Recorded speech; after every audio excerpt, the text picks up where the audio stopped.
उन्हें असहाय बूढ़ी, कुष्ठ रोग पीड़िता मेहतरानी की सेवा और कसाई के हाथ पड़ी गाय को जीवन रक्षा के लिए विवश करने लगी। धीरे-धीरे जीवन की हर चेष्टा संवेदना की कसक बन गई।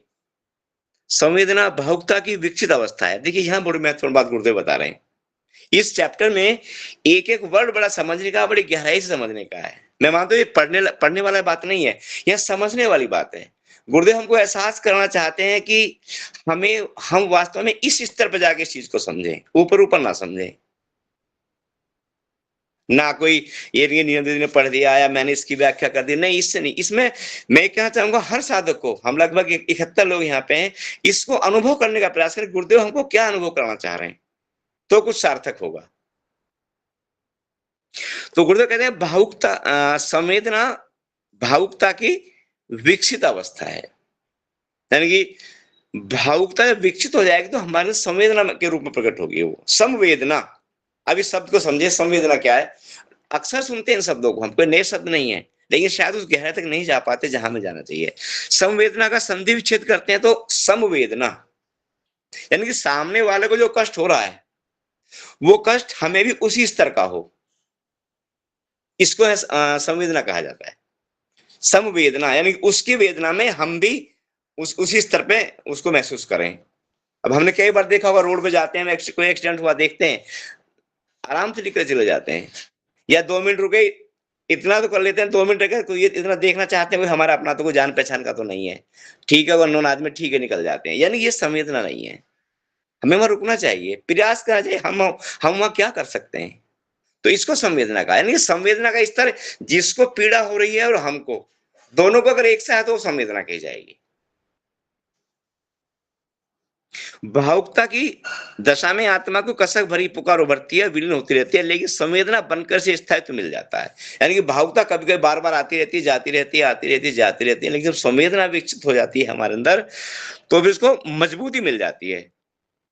आगे पूछो, कहते हैं कि संवेदनशील अंतःकरण हर किसी की पीड़ को अनुभव करता है और प्रतिपल इसे दूर करने के लिए बेचैन रहता है। ये विशेषता है। जब ये विशेषता हमारे अंदर विकसित हो जाए, तब हम ऐसा महसूस करें, हाँ अब हमारे अंदर संवेदना है। यानी हम अगर किसी को कष्ट में या पीड़ा में, दुख में देखते हैं, तो हमारे अंदर ये भाव उठना चाहिए कि हम इसमें क्या कर सकते हैं, हम इसको कैसे दूर कर सकते हैं। 100% नहीं, कुछ तो सपोर्ट कर सकते हैं, कितनी कर सकते हैं। तो अगर भाव उठता है और हम प्रयास करते हैं, तो फिर हम ऐसा माने कि हाँ हम संवेदनशील हैं। वरना हमने 2 मिनट रुके और देखा और आगे बढ़ गए, तो इसका मतलब अभी हम असंवेदनशील हैं। यानी कि हमने उसकी संवेदना को उसके स्तर पे महसूस नहीं किया। जिस क्षण सामने वाले के दुख को हम उसके स्तर पे महसूस करेंगे, हमारे अंदर संवेदना प्रकट हो जाएगी। अब आगे पूछ रहे, बताते हैं कि संवेदना का जागरण 2 शक्तियों के रूप में होता है। यह विभूतियों का वरदान मनुष्य को दे डालता है। अगर संवेदना हमारे अंदर पैदा हो जाए, तो हमारे अंदर क्या-क्या बदलाव हो जाएँगे, तो क्या-क्या विभूति या शक्ति हमको मिलेंगी। तो गुरुदेव ने 2 चीज़ें वहाँ बताई हैं। पहली विभूति और शक्ति है सर्वस्व उत्सर्ग का साहस। ये बहुत बड़ी बात गुरुदेव लिखी है यहाँ पे। सर्वस्व उत्सर्ग का साहस। यानी कि हम सामने वाले की पीड़ा के लिए या समाज की या संसार की पीड़ा के लिए, दुःख कष्टों को मिटाने के लिए, आप जो कुछ भी भगवान ने हमको दिया है, परमात्मा हमें दिया है, हम उसको उसमें झोंक सकते हैं, हम उसको उसमें लगा सकते हैं। जो ने इसकी व्याख्या दी है कि सामान्य आदमी निष्ठुर जोक की तरह दूसरों खून चूस-चूस कर साधन संपत्ति बटोरते हैं और क्रुद्ध नाग की तरह उसकी रक्षा करने में जिंदगी खपा देते हैं। ये आम इंसान के बारे में बताया है गुरुदेव ने। एक दिन हमने इसकी चर्चा क्लास में और भी की थी कि सामान्य इंसान का जीवन कैसा है।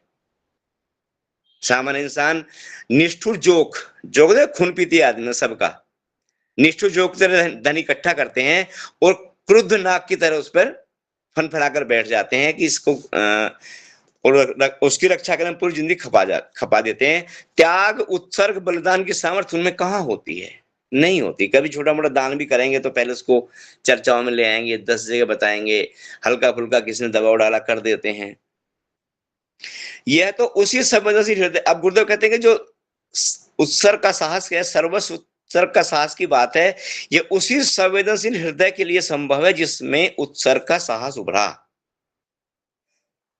अब गुरुदेव इसमें क्या कहते हैं, गुरुदेव बताते हैं कि अपने बारे में कि जो पाया उसका एक एकड़ हमने उसी प्रयोजन के लिए खर्च किया। स्वयं को उदाहरण दे रहे हैं गुरुदेव यहाँ पे। जो हमें मिला हमने उसका एक एक कण उसी प्रयोजन के लिए खर्च किया, जिससे शोक संताप की व्यापकता हटाने और संतोष की सांस ले सकने की स्थिति में थोड़ा योगदान मिल सके। वो अपना उदाहरण दे रहे हैं कि हमें जो कुछ मिला है हमने उसको इसमें खर्च किया है। आगे हमारे लिए भी कहते हैं कि नवनिर्माण की लाल मिसाल में हमने सर्वस्व का तेल टपका कर उसे प्रकाशमान रखा है। अब परिजनों को जिम्मेदारी है कि वे उस जलती रखने के लिए अपने अस्तित्व के सार्थक को टपकाएं, यानी कि अपना भी उसमें सहयोग करें। ये गुरुदेव बता रहे हैं। तो पहली विभूति मिलती है कि अपना सर्वस्व उत्सर्ग का साहस पैदा होता है। दूसरी विभूति मिलती है सहिष्णुता। सहिष्णुता एक ऐसा गुण है, इसमें गुरुदेव ने लिखा कि उपद्रवों व्यंग कटाक्षों को मुस्कुराते हुए सुन लेना, सह लेना और अपने लक्ष्य पर लगे रहना। यानी जिस लक्ष्य को हमने तय कर लिया है, हम उसमें किसी की ना सुने कोई हमारे बारे में क्या कहता है। क्योंकि जितने लोग अगर कोई किसी अच्छे पथ पे चलता है, जैसे हम लोग अध्यात्म के पथ पे चलने का प्रयास कर रहे हैं, तो तमाम तरह के ताने सुनने पड़ते हैं, समाज के तमाम तरह की बातें सुननी पड़ती हैं। तो गुरुदेव कह रहे हैं किसी की ना सुने, अपना लक्ष्य निर्धारित करें और उस पे चलते रहें। इसको सहिष्णुता कहते हैं। उदाहरण दिया है कि वृक्ष जैसा उदार सहिष्णु शांत जीवन जीने की शिक्षा हमने पाई है। वृक्ष वृक्ष खड़ा होता है, कोई कुछ उसे गाली देके चला जाओ, उसकी स्तुति करके चला जाओ, कोई इसको ईंट मार के चला जाओ, कोई इसको दो डाली तोड़ के चला जाओ, वृक्ष शांत संतुलित खड़ा रहता है। तो ऐसा ही गुण ऐसी सहिष्णुता हम पे भी होनी चाहिए। संवेदनशीलता अपने अब और थोड़ी महत्वपूर्ण बात आती है यहाँ पे कि संवेदनशीलता अपने विकसित रूप में भावना बन जाती है। तो ये संवेदनशीलता अब कन्वर्ट हो रही है। संवेदनशीलता हमारे अंदर आएगी और जब थोड़ा विकसित रूप लेगी तो किस चीज में कन्वर्ट हो जाएगी, वो भावना में कन्वर्ट हो जाएगी। भावना। और इसमें क्या होगा कि कसक के स्थायित्व के साथ उसमें एक नई चीज आती है कि संबंधों का शारीरिक धरातल से ऊपर उठकर जीवात्मा के स्तर पर विकसित हो जाना। जब हमारे अंदर संवेदनशीलता विकसित होगी और भावना में बन जाएगी वो, तो क्या होगा कि हमारे जो संबंध हैं वो शारीरिक स्थल से ऊपर उठकर, शारीरिक धरातल से ऊपर उठकर और जीवात्मा के स्तर पर आ जाएंगे। ये बदलाव होगा हमारे अंदर। भौतिक दूरियों का कोई मूल्य नहीं रह जाएगा। ऐसी स्थिति में माँ की ममता हमारे अंदर पैदा हो जाती है और जैसे माँ अपने बच्चों का हर दुख दूर करने का प्रयास करती है, वही भाव हमारे अंदर भी आता है। माँ का ममत्व तो स्नेहिल ज्वर हृदय में निरंतर उमड़ता घुमड़ता रहता है और क्या दें क्या करें सोचते सोचते मन नहीं भरता। तो ये चीज हमारे अंदर पैदा हो जाती है। जो भावना हमारे अंदर आएगी तो माँ जैसा हमारा हृदय हो जाता है।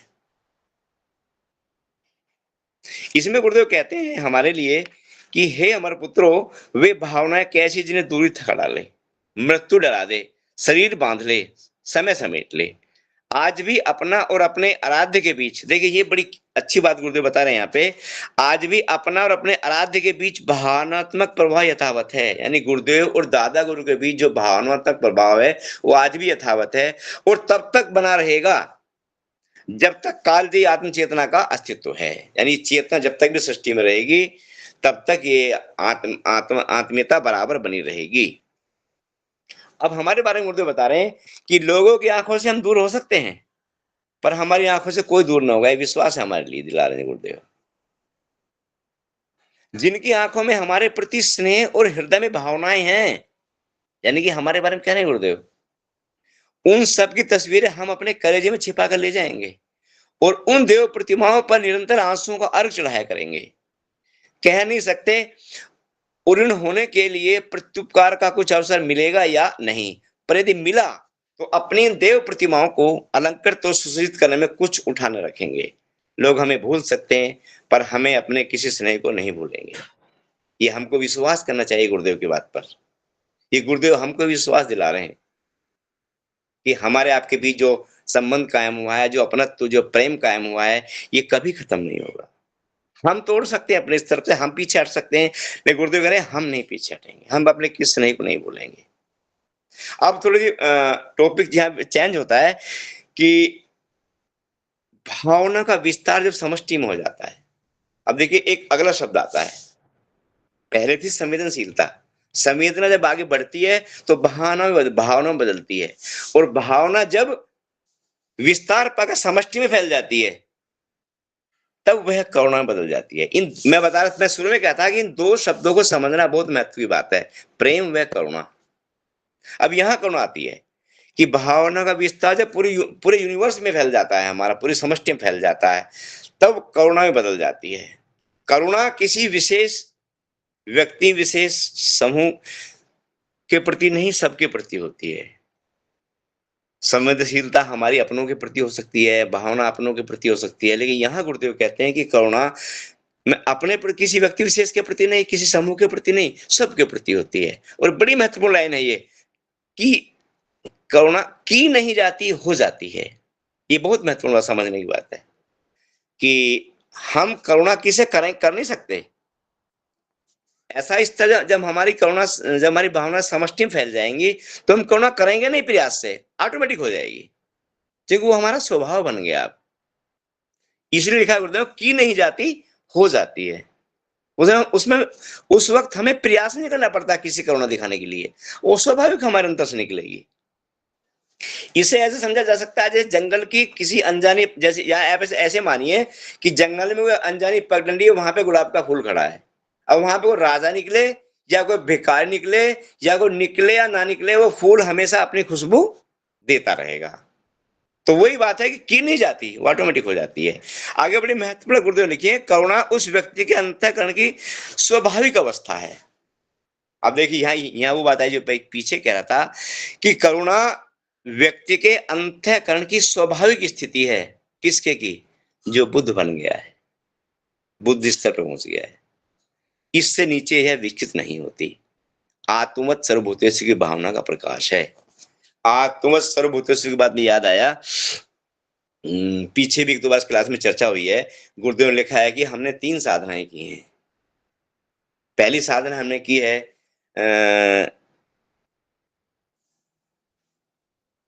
आत्मवत सॉरी मातृवत परदारेषु। हर महिला में माँ का रूप देखना, मातृवत परदारेषु।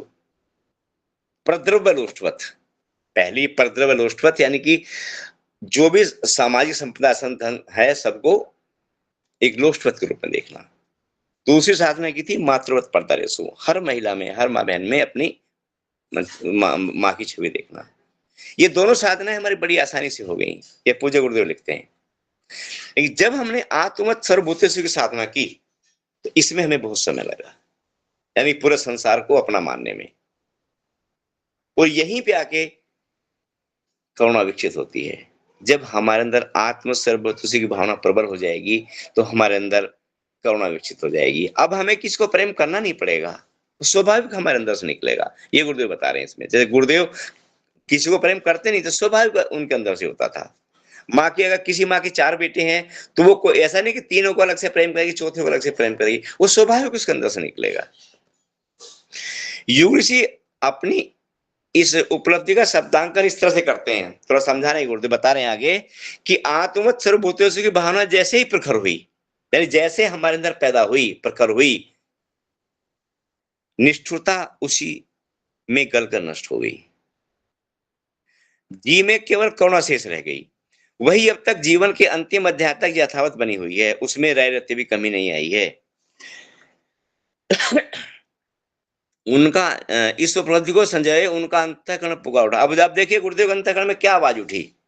कहते हैं कि जब तक व्यथा वेदना का अस्तित्व इस जगती में बना हुआ है, ये गुरुदेव अपनी अंतरात्मा की पीड़ा बता रहे हैं कि क्या भाव हमारे अंदर उठता है कि जब तक व्यथा वेदना का अस्तित्व इस जगती में बना रहे, तब तक प्राणियों को कलेश और कष्ट की आग में जलना पड़े, तब तक हमें भी चैन से बैठने की इच्छा न हो।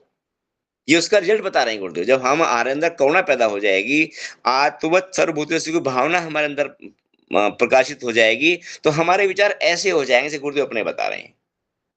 जब भी प्रार्थना का समय आया, तब भगवान से यही निवेदन किया कि हमें चैन नहीं, करुणा चाहिए, जो पीड़ितों की व्यथा को अपनी व्यथा समझने की अनुभूति करा सके, यानी कि सामने वाले कष्ट को अपना कष्ट समझने की अनुभूति करा सके। हमें समृद्धि नहीं, शक्ति चाहिए जो पीड़ितों के आँसू पोंछ सके। बस इतना ही अनुदान वरदान भगवान से माँगा है। अब देखिए यहाँ गुरुदेव कहीं मोक्ष नहीं माँग रहे, कहीं अथाह आनंद, अथाह शांति नहीं माँग रहे, कहीं स्वर्ग नहीं माँग रहे, क्या माँग रहे? हमें शक्ति चाहिए जो सामने वाले के आँसू पोंछ सके। भगवान हमें करुणा की अनंत संवेदनाओं से ओत-प्रोत करते चले गए और भगवान ने भी देने में कुछ कसर नहीं की गुरुदेव को। करुणा की अनंत संवेदनाओं से ओत-प्रोत करते चले गए। अब बड़ी महत्वपूर्ण बात आगे आती है जिस पे हमें ध्यान देना चाहिए कि यह अवस्था जब अपनी व्यापकता मीन्स विराटत्व में सघन शांति, अविराम प्रसन्नता और गहरी एकात्मता को जन्म देती है। यह अवस्था जब अपनी व्यापकता में सघन शांति, अविराम प्रसन्नता और गहरी एकात्मता को जन्म देती है, तब उसे प्रेम कहते हैं। अब यहाँ आगे गुरुदेव ने प्रेम की परिभाषा लिखी है। इस चैप्टर में ध्यान देने की बात है, पहले गुरुदेव संवेदनशीलता को समझाया है, फिर भावना पे आए हैं, फिर भावना विराट होती है, तब वो करुणा बनती है। वो करुणा जब इस अवस्था में आ जाती है कि उसमें सघन शांति आ जाए, अविराम प्रसन्नता यानी अथाह आनंद और गहरी एकात्मता किसके? अपने और परमात्मा के बीच, तब उसे प्रेम कहते हैं। इस अवस्था में ये प्रेम होता है जो हम अपने बच्चों से कर रहे हैं, समाज से कर रहे हैं, संसार में चल रहा है प्रेम, वो प्रेम नहीं साहब। इस प्रेम की बात गुरुदेव कर रहे हैं। प्रेम का विकास भाव विकास का चरमोत्कर्ष है, यानी भावनाओं के विकास का चरमोत्कर्ष। इसमें रामकृष्ण के बारे में बताया कि रामकृष्ण कहा करते थे कि इसकी सबको इसकी उपलब्धि नहीं होती है। उनके अनुसार 3 व्यक्ति अभी तक हुए हैं अति मानव, जिनके बारे में लिखा है रामकृष्ण परमहंस ने कि प्रथम राधा है, दूसरे चैतन्य महाप्रभु हैं, तीसरे स्वयं ठाकुर रामकृष्ण परमहंस है और चौथे इसमें गुरुदेव का भी बताया कि हमने एक ही रस चखा है, प्रेम का रस है। अब प्रेम के बारे में थोड़ा सा 2 मिनट और लगेंगी, थोड़ा सा आगे समझने का प्रयास करें कि प्रेम किस तरह से बताया गुरुदेव ने। प्रेम आंतरिक सद्गुणों के विकास का केंद्र है। ये बहुत महत्वपूर्ण बात गुरुदेव जो हमारी साधना में हमको सबको सपोर्ट करेगी, अगर हम इसको समझ पाए, समझ के अपने अंदर उतार पाए तो। प्रेम आंतरिक सद्गुणों के विकास का केंद्र है। आंतरिक सद्गुण क्या है? परमात्मा के जो समुच्चय है। आंतरिक सद्गुण किसी अभ्यास प्रयोग से पाए या बढ़े नहीं जा सकते, इसको समझने की बात है। जो आंतरिक सद्गुण है हमारे, वो किसी अभ्यास या प्रयोग से ना पाए जा सकते हैं ना बढ़ाए जा सकते हैं, वर्ण प्रेम तत्व की स्थिति में जुड़े होने के कारण उसी अनुपात में घटते बढ़ते हैं। यानी उनका घटना बढ़ना डिपेंड करता है हमारे अंदर प्रेम तत्व कितना घट बढ़ रहा है। जैसे प्रेम तत्व घटेगा या बढ़ेगा, वैसे ही आंतरिक सद्गुण भी घटेंगे या बढ़ेंगे। जैसे कि प्रेम भावना का उत्कर्ष अपकर्ष होता है, प्रेम तत्व अंतःकरण में जितना होगा उसी अनुपात में सद्गुणों का विकास होगा। बड़ा स्पष्ट गुरुदेव कह रहे हैं। तो हमको इस प्रेम पे बहुत ज्यादा काम करना चाहिए, बहुत समझना चाहिए गहराई से। कहना ना होगा, आगे गुरुदेव कहते हैं कि अपनी आत्मानुभूति में कि प्रेम ही परमात्मा है। अब लिखा ना गुरुदेव ने कि परमात्मा क्या है, जो परमात्मा ने एक अलग सी परिभाषा दी है परमात्मा की गुरुदेव ने कि परमात्मा क्या है? आदर्शों का समुच्चय है। God is the collection of good virtues. आदर्शों का समुच्चय परमात्मा है। तो किसी व्यक्ति के कलेवर में परमात्मा ने कितने अंशों में प्रवेश पाया, उसकी परख करनी हो तो यह देखना होगा कि उसके अंतःकरण में प्रेम भावनाओं की उपस्थिति कितनी मात्रा में है। बड़ा स्पष्ट लिख रहे हैं गुरुदेव। जितना ज्यादा हमारे अंदर होगा उतना ही हमारे अंदर प्रेम बढ़ता चला जाएगा, परमात्मा अंदर आता चला जाएगा।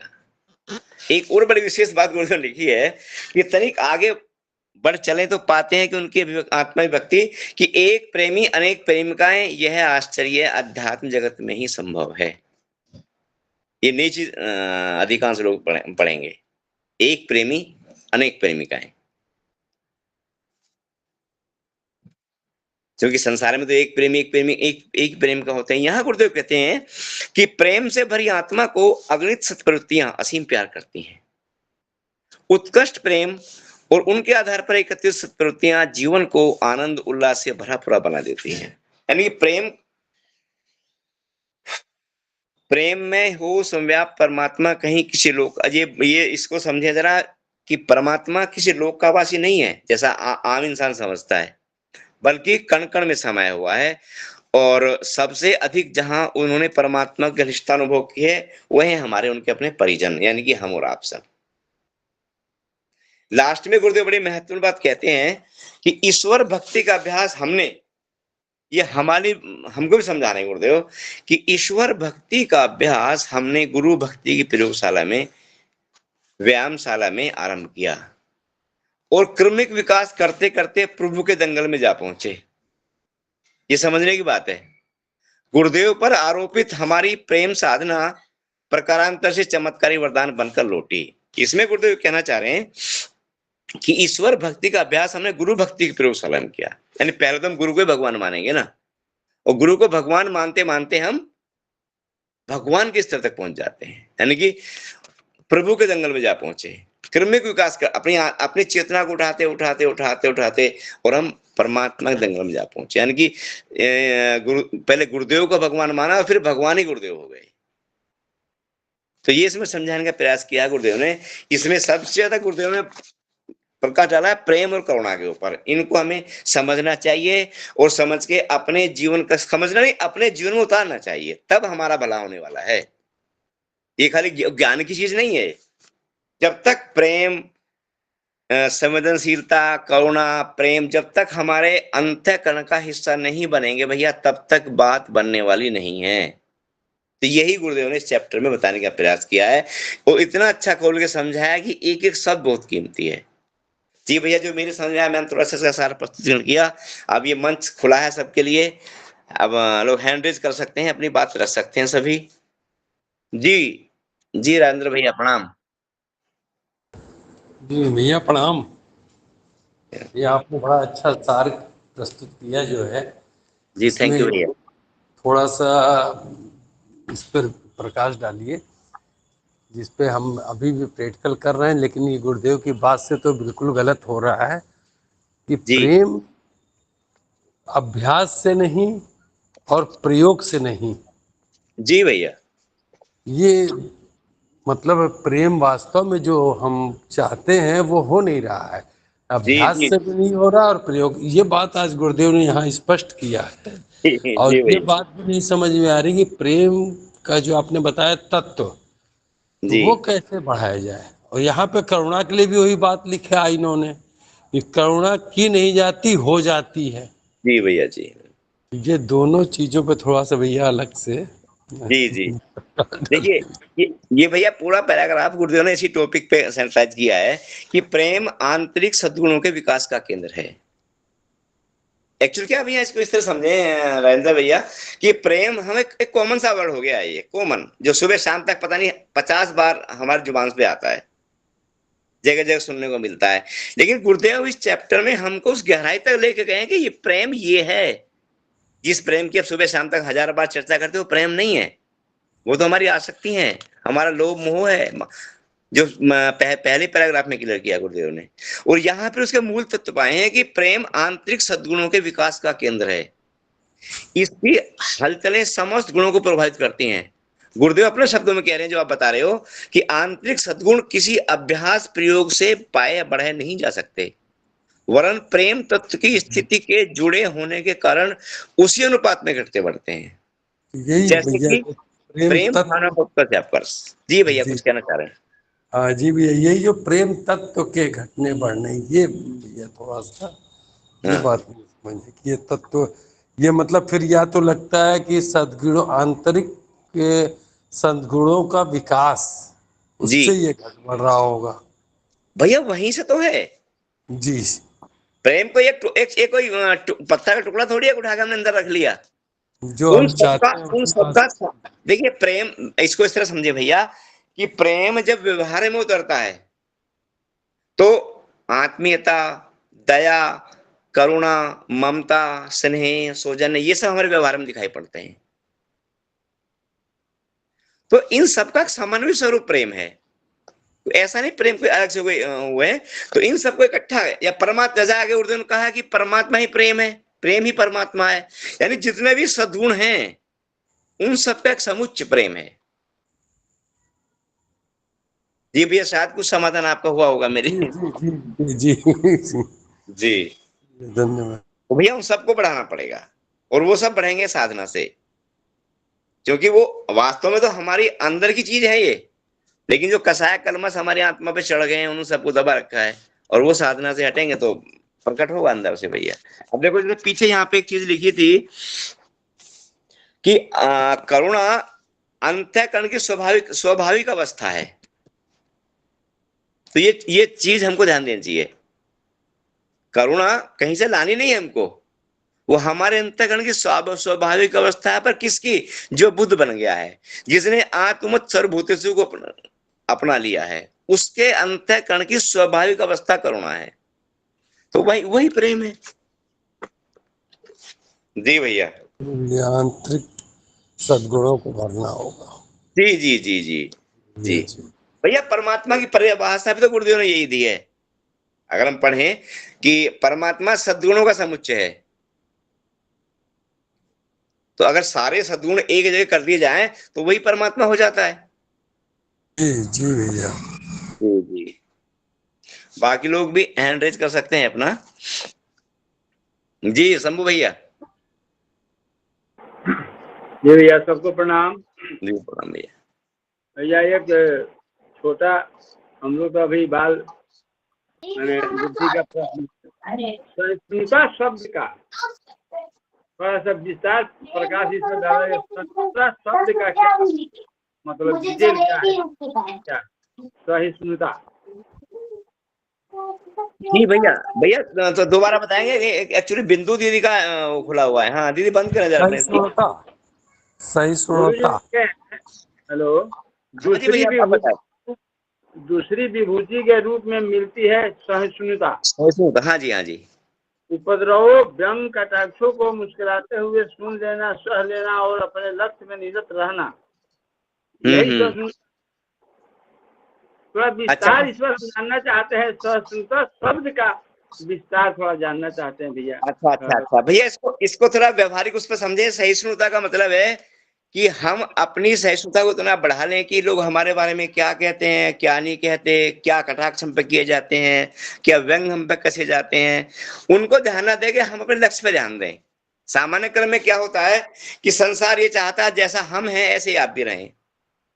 ये हम सबने लगभग, हम में से अधिकांश ने अनुभव किया होगा। जब आप लोग इस पथ पे आए होंगे, हमारे साथ भी खूब ऐसा हुआ था, तो लोगों ने अनेक तरह की बातें बनाई होंगी। यार क्यों जी तुम जी नया कपड़े कपड़े पहन के चल देते हो अपने। हमको भी खुद कहा गया था, हमारे अपने सगे भाई ने कई बार टोका था, डांटा भी था।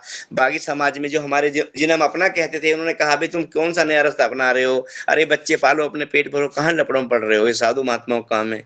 तो ये जी रोकने वाली बात होती है, क्योंकि आम इंसान का एक साइकोलॉजी होती है। वो उसका कहना है कि जैसा मैं हूं तू वैसा रहे, अगर तू आगे बढ़ेगा मुझे बर्दाश्त नहीं होगा।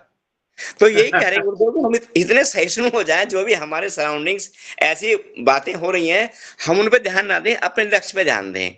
उदाहरण दिया है गुरुदेव ने पेड़ का। वृक्ष जी जैसा उदार सहिष्णु तो शांत जीवन जीने की शिक्षा हमने पाई। और वृक्ष को देखिए, आप वृक्ष को आप गाली देकर चले जाइए, वृक्ष में एक डंडा मार के चले जाइए, वृक्ष को पत्थर मार के चले जाइए, कुछ नहीं कह रहा है, वो शांत था। तो हमको भी अपने लक्ष्य पे निगाह रखनी चाहिए। ये जी भी भैया, गुण ये प्राप्त सही। करना बहुत कठिन है भैया, ये जी भी गुण प्राप्त करना। धैर्य, इतना धैर्य लाना, धैर्य रखना होगा, संयम रखना होगा इस बिंदु पर, तभी सहिष्णुता के जी गुण हासिल हो। जी जी, वही वही वही तो सहिष्णुता, धैर्य रखना सहिष्णुता है। जी जी भैया। जी प्रिया दीदी का हैंड भैया जी। जी प्रिया भैया अपनी बात रखें। जी जी भैया प्रणाम। भैया आप सबके विचारों से हम पूर्णतः सहमत हैं। और हमने भी भैया यही समझ में आया कि प्रेम अगर हम अपने परिवार की ओर देखें तो सिर्फ कर्तव्य है, बच्चों के लिए देखें तो हमारे उत्तरदायित्व है, और पशु पक्षियों के लिए देखें तो फिर उसमें दया है, करुणा है। और अगर हम अपने गुरु के लिए देखें तो समर्पण। तो प्रेम की परिभाषा सभी के लिए हमें अलग अलग थोड़ी लग रही है, क्योंकि भैया जैसा आपने कहा ना कि गुरु के लिए अगर हम जो है समर्पित रहते हैं तो परिवार वालों को बहुत अच्छा नहीं लगता है। तो इसीलिए ये है कि हाँ, कर्तव्य मतलब इन सबको अच्छे से अपने दायित्व को निभाना ही हमने प्रेम समझा दिया। जय गुरुदेव भैया प्रणाम। जी जी दीदी, गुरुदेव ने कहीं भी ये कहा ही नहीं है कि हमने कर्तव्य ना निभाएं। और देखिए बड़ी सिंपल सी बात है, जो संसार में आकर जिम्मेदारी हमने ओढ़ी हैं, अगर देखो अगर शादी की है और बच्चे पैदा किए हैं तो दीदी परिवार हमारी जिम्मेदारी है, माता पिता हमारे हैं तो वो हमारी जिम्मेदारी है। और हम हमें गुरुदेव ने कहीं भी ऐसा नहीं कहा कि हमें उनसे मुंह मोड़ना है, उनका बखूबी पालन करना है, बखूबी बिल्कुल दिल से। इतना अच्छी फिलोसफी दीदी गुरुदेव ने जीवन जीने की हमको दी है, इतनी अच्छी फिलोसफी दी है कि उसका जवाब नहीं है। और कहीं भी कोई अवरोध नहीं है, कहीं कोई विरोध नहीं है। और उन्होंने ये कहा कि आप इन सब जिम्मेदारी को निभाते हुए भी परमात्मा की प्राप्ति कर सकते हो। तो यही हमको समझना है बस थोड़ा सा। हम क्योंकि बाकी दूसरे पंथों में जाते हैं, दूसरी जगह जाते हैं तो कोई कहीं कुछ कहता है, कहीं कुछ कहता है। गुरुदेव ने इतनी अच्छी फिलोसफी हमको दी है कि जो जिम्मेदारी आपने अपने जीवन में ओढ़ी हुई है सबको बखूबी निभाइए, उनका पूरे जी जान से पालन कीजिए, और इसके बाद भी आप आगे बढ़ सकते हैं। और बढ़े हैं लोग, हमें सब लोग रस्ती तो बैठे हैं। जी दीदी, बाकी भी जी सुषमा दीदी का हैंड रेज है। जी सुषमा दीदी। प्रणाम भैया जी, सभी साथियों को प्रणाम। भैया जी यहाँ एक लाइन आई है कि संवेदना और क्रोधोन्माद का कोई संबंध नहीं है, भी नहीं, ये तो विपरीत है, पता चलता है भैया। लेकिन यहाँ एक लाइन और है भैया कि क्रोध की फुफकार तो अहम पर चोट लगने से उठती है, अहम विसर्जन में तत्पर संवेदनशील क्रोधी बनने से रहा, वह तो सतत अपने लक्ष्य की पूर्ति में आदर्शों को साकार करने में स्वयं को खपाता रहता है। इसको थोड़ा सा समझा दीजिए भैया। अच्छा, ठीक है जी। देखिए ये है, संवेदना और क्रोधोन्माद में कोई संबंध नहीं है। अब देखिए संवेदना को समझे। संवेदना मीन्स कि सामने वाले की वेदना को हम अपने स्तर पर समझें, ये संवेदना हो गई। संवेदना जितनी वेदना को सामने वाला महसूस कर रहा है अपने को, उतना इसको हम भी महसूस करें। और क्रोधोन्माद, जो क्रोध में हमें उन्माद आता है कि हम तो, जैसा क्रोध का मतलब ये है कि हम जैसा चाहेंगे वैसा करेंगे। और एक हुई संवेदना, तो कोई संबंध दोनों में, गुरुदेव बताने का प्रयास करने में कोई संबंध नहीं है आपस में, दोनों के बिल्कुल अलग अलग रास्ते हैं जी। क्रोध तो समझ में आ रही है भैया, लेकिन ये आगे वाली अहम का बात नहीं समझ। क्रोध की फुफकार तो अहम पर चोट लगने से, यानी क्रोध कब आता है हमको, बड़ी सिंपल सी बात है। कब आएगा क्रोध? जब हमारे अहंकार को चोट लगेगी। बड़ा सिंपल सा फंडा है, इसके अलावा क्रोध कहीं नहीं आता। तो इसमें गुरुदेव कह रहे हैं कि क्रोध की फुफकार तो अहम पर चोट लगने से उठती है, अहम विसर्जन में तत्पर, यानी कि जो अपने अहंकार को समाप्त करने में तत्पर हैं, संवेदनशील हैं, क्रोधी बनने से रहा, वो उसको अभी क्रोध नहीं आ सकता। अहम विसर्जन में तत्पर, यानी जो अपने अहंकार को विसर्जित करने में, समाप्त करने में तत्पर हैं और संवेदनशील हैं, तो वो कभी क्रोधी नहीं बन सकते। वह सतत अपने लक्ष्य की पूर्ति में, यानी ऐसा व्यक्ति जो अपने अहंकार को विसर्जित कर चुका है, संवेदनशील है, कभी क्रोधी नहीं बनेगा, क्रोधी बनने से रहा। वह सतत अपने लक्ष्य की पूर्ति में, यानी जो टारगेट तो जीवन में फिक्स किया है, जो उसका अपना लक्ष्य है, और आदर्शों को साकार करने में स्वयं को खपाता रहता है। वो कभी उन लपड़ों में नहीं पड़ता, वो अपने आदर्शों को जो इनको जीवन में लेके चला है उनको पूरा करने में लगा रहता है। ये दीदी बड़ा साफ साफ बता रहे हैं गुरुदेव इसमें। जी भैया, समझ में तो आ गया, लेकिन कभी कभी क्रोध आता है भैया, क्या करें, नहीं चाहते हुए भी आता है, बहुत बहुत संघर्ष करते हैं भैया, फिर भी कभी कभी आ जाता है क्रोध।